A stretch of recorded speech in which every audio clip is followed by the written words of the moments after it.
À tous et heureuse de vous retrouver. J'espère que vous allez bien.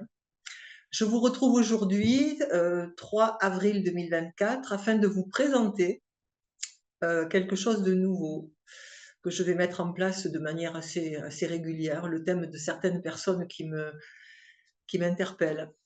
Je vais vous présenter le thème de Madame Frida Kahlo, qui est née le 6 juillet 1907 à 8h30 à Mexico, native, comme vous le voyez, du signe du Cancer et avec un ascendant Lion.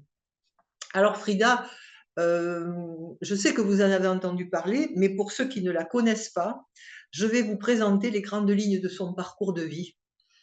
Frida est une artiste peintre associée au courant surréaliste qui ne se contenta pas de s'adonner à la peinture, mais qui milita fortement, elle était une grande militante et elle militait en faveur du droit des femmes mexicaines.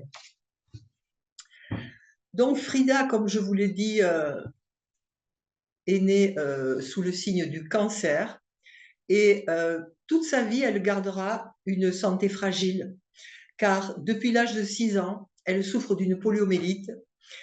Et puis, on va le voir, puisque c'est l'essence de toute son œuvre, elle a été victime d'un terrible accident. Et c'est à partir de là que tout commence pour elle. Donc, nous sommes en 1925 et Frida a 18 ans et elle prend le bus avec un copain à elle. Elle circule à bord de ce bus et tout à coup, le bus rentre en collision avec un tramway et le choc fut terrible. Et ce choc-là fut si terrible, si violent, que Frida fut transpercée de bas en haut par la main courante du bus, qui est une énorme tige de fer.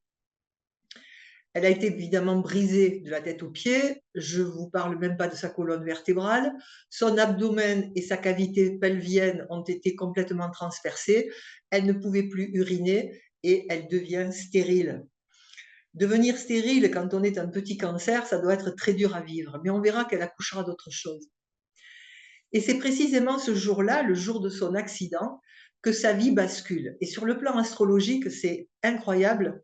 Pluton, je vous demande de regarder cette triple conjonction Neptune, Soleil, Jupiter. Ce jour-là, précisément, Pluton transitait par conjonction cette triple conjonction et s'opposait à une autre terrible conjonction, Uranus-Mars, opposés en maison 5. Et c'est à partir de cette tragédie que sa créativité se développa et que finalement la souffrance est devenue le terreau de son art. À la suite de cet accident, évidemment, elle a subi une trentaine d'opérations et elle a été contrainte de porter un corset en plâtre. Ce corset s'étendait des hanches jusqu'au cou. Et lorsqu'elle a été alitée, elle commence à peindre ses angoisses sur ce corset. Mais elle a été alitée tellement longtemps qu'à force, elle cherchait un moyen pour occuper son temps. Et sur les conseils de sa mère, qui était déjà peintre un peu moins connu qu'elle, bien évidemment, plus tard, mais sa mère lui fournit un chevalet et lui dit « Tiens, passe ton temps à peindre ». Et une fois qu'elle commence à grabouiller sur cette espèce de toile, sur ce chevalet, elle a l'idée de prendre un miroir, de se regarder dans le miroir. Elle a eu envie de se peindre. Et finalement, elle commence 55 autoportraits qui seront pour elle une véritable thérapie. Et la peinture fera fonction de thérapie également. Et donc, la métamorphose générée par Pluton fit son œuvre et Frida puisa dans son enfer personnel pour créer son propre paradis. Au cours de sa courte vie, elle accouchera pas moins de 143 tableaux, dont 55 autoportraits qu'on associera plus tard au courant surréaliste. Elle qui se plaisait à dire qu'elle était très réaliste, tout simplement, parce qu'elle peignait la cruelle réalité de sa vie, qui était l'accident et sa maladie. Donc, dans son thème, on note en maison 11, Neptune, Soleil, Jupiter se situent en maison 11, on a déjà un grand désir d'affranchissement opposé à Uranus-Mars, avec une espèce de fougue extraordinaire. Et évidemment, Uranus-Mars dans la maison 5 vont participer à l'élaboration de sa créativité qui ne pouvait être révélée que par la violence. Et cet événement-là, à ce moment précis, ce fut vraiment le rendez-vous de sa vie, le rendez-vous avec elle-même. Sur le plan affectif, c'est pas plus facile, hein. Sa vie de femme a été difficile et frustrante. Regardez, elle a une conjonction Pluton-Vénus. Et cette petite Vénus Gémeaux, prime sautière, qui ne demandait qu'à faire la faux folle et à aimer, à commencer sa jeune vie d'adulte et de femme dans la joie, eh bien, elle a été attristée ici par la présence de Pluton. Ça veut dire que aimer pour elle, c'est souffrir. Aimer, c'est l'enfer. Et comme si ça ne suffisait pas, Vénus-Pluton, on a cette conjonction qui est carrée à Saturne en maison 8. Alors là, c'est le bonbon. 3 ans après son accident, elle adhère au Parti communiste mexicain et elle va revendiquer la sexualité libérée. Et c'est là qu'elle commence à militer en faveur de l'évolution de la femme mexicaine. Et pendant cette période, Saturne transitait au carré décroissant de lui-même, c'est-à-dire qu'il était par là, il était ici, fin Sagittaire. Et il s'opposait évidemment à lui-même. Donc, réveillant ainsi la fameuse conjonction Vénus-Pluton. Et c'est à ce moment-là qu'elle rencontre l'amour de sa vie, Diego Rivera. Diego Rivera, l'amour de sa vie qui va la faire tant souffrir. Ce Diego Rivera était extrêmement célèbre à ce moment-là, alors qu'elle était, elle, totalement inconnue dans son lit de malade. Et Diego Rivera était extrêmement célèbre pour ses grandes fresques. Et un jour, elle arrive parce que c'était son mentor, tout le monde parlait de Diego Rivera. Et elle, avec sa peinture, elle rêvait de rencontrer ce grand peintre Diego Rivera. Ce qui se passa. Et lorsque Diego vit les peintures, l'art que lui présente Frida, il est vraiment très, très impressionné par son talent. Et finalement, Diego l'épouse en 1929. C'est une relation passionnelle et ils deviennent vraiment les amants terribles. On les surnomme la colombe et l'éléphant parce que Diego Rivera était extrêmement corpulent et Frida Kahlo, c'était un tout petit bout de femme. Et ils mènent tous les deux une vie tumultueuse, une relation compliquée parce que Diego est infidèle. Vous savez, quand on a une conjonction Vénus-Pluton, il faut vraiment se méfier parce qu'on est en prise à nos démons et on n'en sort pas. Quand on rentre dans le domaine de Pluton, pour en sortir, c'est très compliqué. Donc Diego est vraiment infidèle et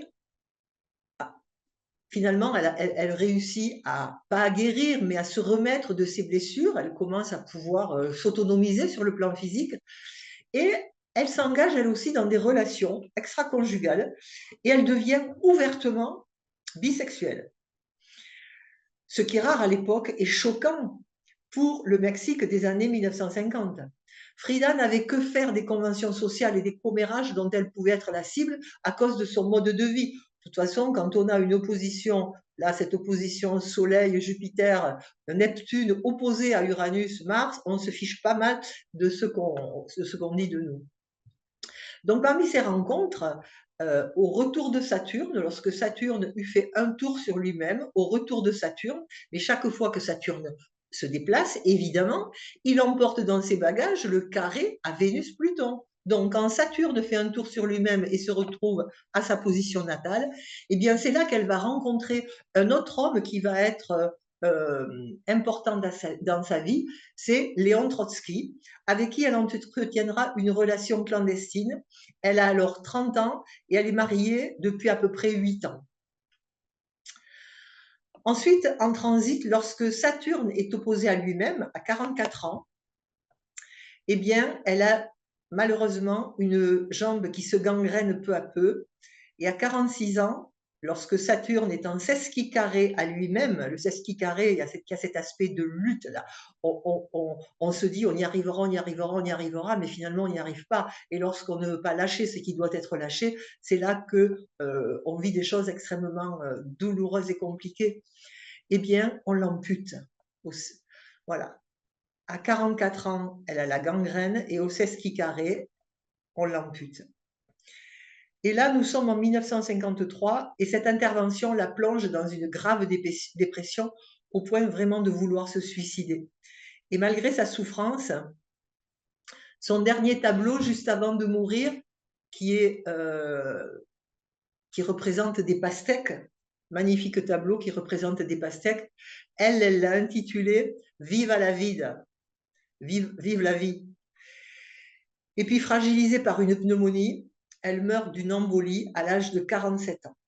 Et durant toute la vie de Frida, Pluton a fait vraiment son travail des profondeurs. Ce jour-là, le jour de sa mort, Pluton transitait son ascendant natal ici, mettant fin à une vie remplie de souffrances, mais d'acceptation nécessaire à la percée de son génie. Je vous invite de toute façon à aller contempler ces tableaux, pour ceux qui ne les connaissent pas, parce qu'ils retracent sa pauvre vie, mais sa riche existence.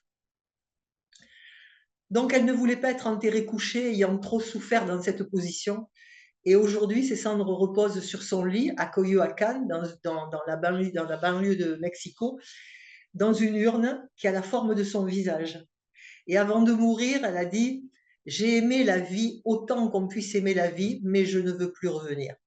Et ça, c'est incroyable parce qu'on dirait qu'elle s'était questionnée sur le après la vie.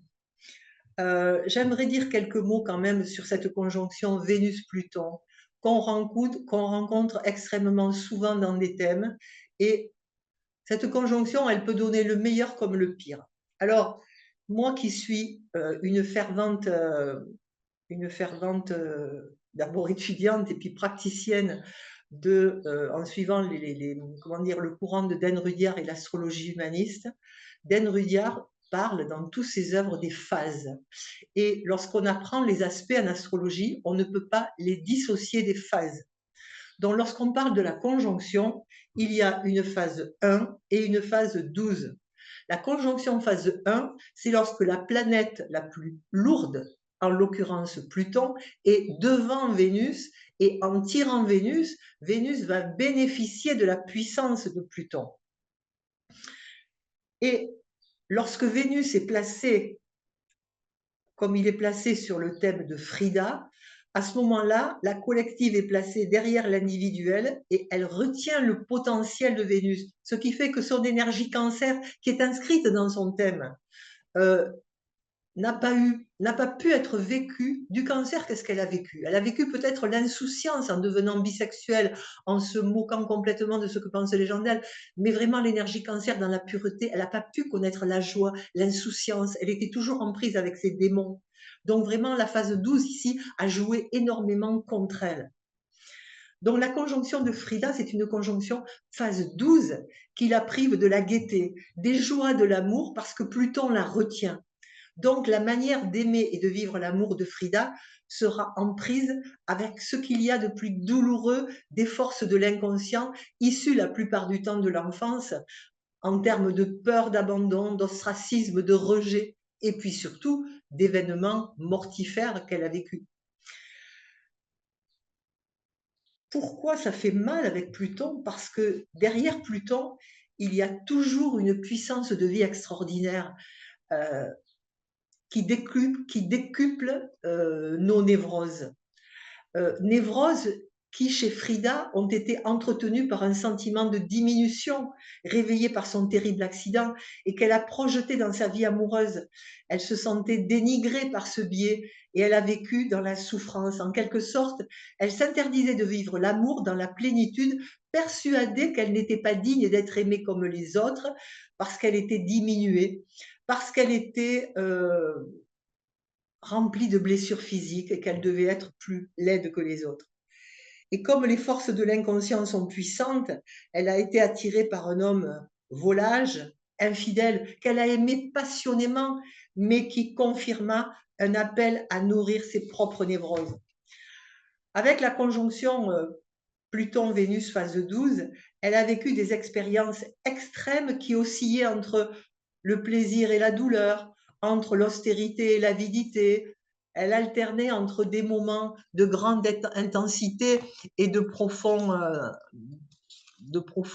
moments de solitude. En tout cas, Vénus-Pluton, c'est carrément aimé à la vie, à la mort. Elle était prête à mourir pour celui qu'elle aimait, et cet élément est très présent dans sa façon d'aimer, car n'étant pas sûre d'elle-même, elle exigeait des preuves d'amour, et Frida était particulièrement tenace pour posséder Diego. Et au contact de Diego, tout ce qui était enfoui est remonté à la surface, lui faisant vivre du désespoir et des larmes. Même si cette relation était toxique, c'est à travers cette relation qu'elle va chercher à grandir. Vivre cette relation était devenu son exutoire, l'exutoire dans sa douleur. Et le couple Frida-Diego a dû traverser des crises intenses, violentes, déchirantes, comme si on était traversé par des forces ténébreuses inconscientes. Et Frida, elle se faisait violence parce qu'elle voulait Diego, elle voulait que Diego soit conforme à ses désirs. Et en cédant à ce genre de pulsion, elle restait à la merci de son inconscient et de la conjonction Vénus-Pluton. Il aurait suffi, dans sa grande souffrance, qu'elle admette qu'elle ne peut pas être comme toutes les autres, mais qu'elle avait tellement de choses, tellement d'atouts pour elle, tout aurait changé. Mais là, elle est restée dans cette espèce d'enfer.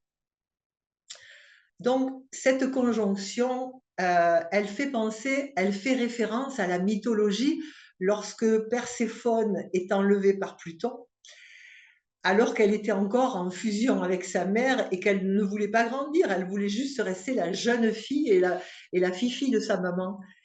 Et un jour que Perséphone cueillait des fleurs, elle aperçoit un narcisse planté devant elle, et ce narcisse a été planté par Vénus, qui voulait piéger Perséphone pour qu'elle grandisse, pour qu'elle accepte de devenir une femme.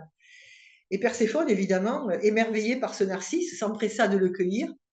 Et au moment où elle coupe la queue de ce narcisse, tout à coup, on dit que Pluton sort de terre sur son char et l'enlève. Et cette métamorphose, cette métaphore, elle est là pour nous faire comprendre que Pluton était obligé d'intervenir pour la faire grandir. Et Pluton est intervenu, il est sorti de terre au moment où elle coupe la fleur. Et pour grandir, et puis surtout pour lâcher ses illusions basées sur les contes de fées, et grâce à Pluton, Perséphone devient une femme. Donc Pluton l'enlève et il l'amène dans les enfers, c'est-à-dire la descente de notre inconscient. Il lui donne une grenade qui est le fruit symbolique de Pluton, car avec ses grains rouges, on dirait que la grenade saigne. Et le fait que la grenade saigne, c'est le symbole de la fracture de l'hymen et l'émergence de la femme, à condition de couper les liens qui la retiennent, bien évidemment.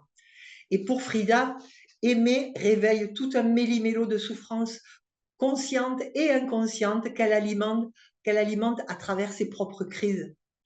De plus, cette conjonction, évidemment, ici, est au carré de Saturne, et qui est, lui, en maison 8, je vous le rappelle. Et ce Saturne en maison 8 signale qu'elle a vécu cette expérience dans une immense frustration, qu'elle était attachée à cet homme de manière inconditionnelle et destructrice.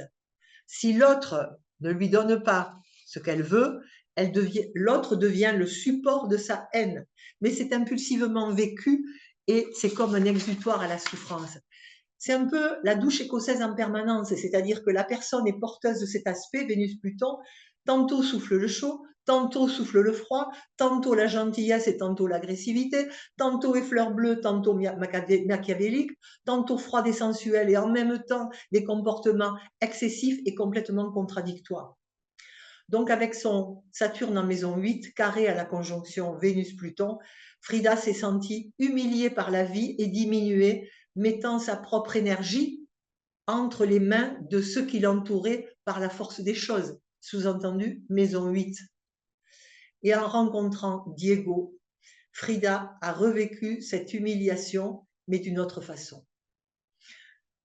Voilà ce que j'avais à vous dire sur le thème de Frida Kahlo. À remarquer aussi que sa lune est dans le signe du taureau, dans le signe du corps, que cette lune est sous la responsabilité de Vénus, qui est conjoint à Pluton. Donc là, on est en train de tourner en rond et on reparle tout le temps de la même chose.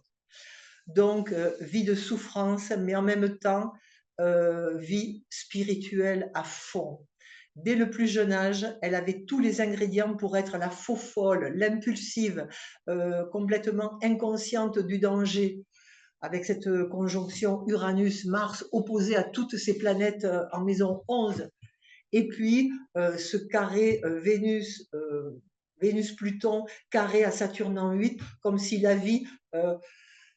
comme si ces névroses inconscientes la transportaient sur Terre avec ses difficultés et donc elle allait devoir les dépasser.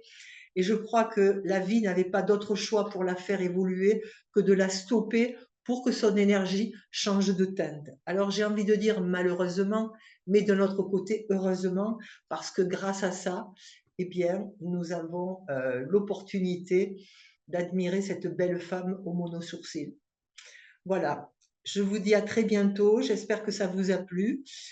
Toujours la même chose, si vous avez des questions à me poser, n'hésitez pas, je vous y répondrai avec grand plaisir. N'oubliez pas à liker, à vous abonner aussi, et puis à me faire un petit coucou en commentaire. Voilà, je vous souhaite à tous une bonne journée et je vous dis à très bientôt.